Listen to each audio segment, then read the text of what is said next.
અંકલેશ્વર શારદા ભવન ખાતે ભરતનાટ્યમ આરંગત્રેમનો કાર્યક્રમ યોજાયો. અંકલેશ્વરની 3 દીકરીઓ ધાર્મી, પરિધિ અને સ્વરાએ આરંગેત્રમ કર્યું. અંકલેશ્વર શહેરમાં આવેલા શારદા ભવન ખાતે ટાઉન હોલ ખાતે જીલ નૃત્ય નિકેતન દ્વારા 3 દીકરીઓ ધાર્મી, પરિધિ અને સ્વરાનું ભરતનાટ્યમ આરંગેત્રમનું કાર્યક્રમનું આયોજન કરાયું. ભરતનાટ્યમ નૃત્યના 7 વર્ષના અભ્યાસ અને ટ્રેનિંગ પછી સ્ટેજ પ્રવેશની તબક્કો આરોગ્યત્રમાં આવે છે. આજે ધાર્મી, પરિધિ અને સ્વરાએ ભરતનાટ્યમ આરંગેત્રમમાં પોતાનું સુંદર પ્રદર્શન કર્યું. તેમના પ્રદર્શનથી દર્શકો મંત્રમુગ્ધ બની ગયા હતા. 7 વર્ષની નાની ઉંમરે ભરતનાટ્યમ શીખવાની શરૂઆત કરીને 7 વર્ષના નિરંતર અભ્યાસ પછી તેમાં ફરી પૂર્ણતા મેળવ્યા બાદ આરંગેત્રમ પ્રસ્તુત કર્યું. ધાર્મીના પિતા શૈલેષ અમીપરા અને માતા જયશ્રી અમીપરા, પરિધિના પિતા કપિલ લાડ અને માતા પ્રજ્ઞા લાડ, સ્વરાના પિતા હરેશભાઈ લિંબાચિયા અને માતા પ્રીતિબેન લિંબાચિયા તેમને પ્રોત્સાહિત કરવા અને સતત ઉત્સાહ બનાવી રાખવામાં અગત્યનો ફાળો છે.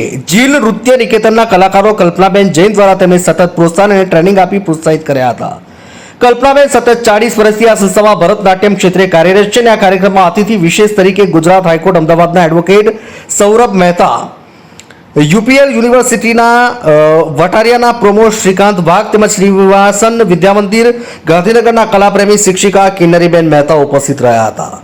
ભારતની પૌરાણિક અને આધ્યાત્મિક સંસ્કૃતિના ભરતનાટ્યમ નૃત્ય આજની પેઢી એટલું સરળ રીતે કરી શકે તે અમૂલ્ય વારસાને આગળ વધારી તે જોઈ પ્રેક્ષકો ખરેખર ગદગદ થઈ ગયા હતા અને આવનારી પેઢી તેને વધારે મજબૂત કરી લોકભાગ્ય બનાવશે એવી આશા વ્યક્ત કરવામાં આવી હતી. ઝઘડિયાથી જયસેલ પટેલ, હરિપુર.